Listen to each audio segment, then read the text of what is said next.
السلام علیکم ډیرو ګرانو ښاغلو ګلالو کتونکو هر چرته کې چې ښاد آباد او بریالي اوسئ. دې وخت کې تاسو کتی شئ چې د سمدستي مشاعرې درېیمه برخه ده او مراد حفیظ صاحب را سره ولاړ دی د پښتو ژبې په معذورو سترګو خدمت کوي. نو مونږ ډیره ډاډګیرنه ورکوو او ډیره مننې کوو چې ټیم یې راکړو.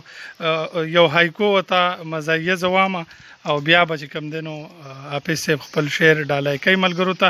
هایکو دا ده چې چا راته وي رقیب نه څومره تنګي، چا راته وي رقیب نه څومره تنګي، ما ورته ویلې بس تپوس مه کوه لکه چې خلک د کرونا نه تنګي.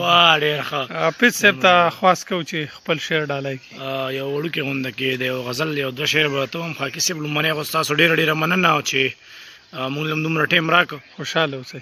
د یو غزل دوه شعر چې ته وګوره چې بد وایي که ښه وایي کاري صاحب، ته وګوره چې بد وایي که ښه وایي کاري صاحب، د مینې په باره کې الله څه وایي کاري صاحب. ډېر ښه دی. او بس زه خو پکې بس د رب رضا ګورم یاره، بس زه خو پکې بس د رب رضا ګورم یاره، همدغه راته هر وخت دا زړه وایي کاري صاحب. ډېر ښه دی یار، ډېر ښه. او هغې راته ویې چې کاري صاحب درته څه وي، هغې راته ویل چې کاري صاحب درته څه وي، مال دې باره کې هېڅ هم راته نه وایي کاري صاحب. ډېر ښه. او ته راشه د الله رسول خبرې ته لږ کښېنه، ته راشه د الله رسول خبرې ته لږ کښېنه، زمونږ په جومات کې دا خواږه وایي کاري صاحب. ډېر ښه یار، ډېر ښه. او کسر چې دا ځکه نو مراده زیدواله تزارېږم، دا ځکه نو مراده زیدواله تزارېږم، باطل ته هره ورځ ډېر تراخه وایي کاري صاحب. د مینې په باره کې الله څه وایي کاري صاحب. ډېره مننه کوو د مراد زیدوال چې مونږ ته خواږه شعرونه ډالۍ کړل او یقینا چې د منیر بونیري ته جواب ورکړی دی.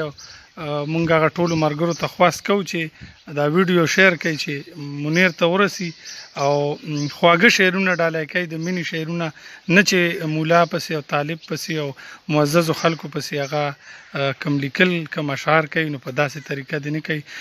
تر یو بلې ویډیو پورې مونږ د تاسو نه اجازت غواړو. ښاد آباد او بریالي اوسئ. د الله په امان.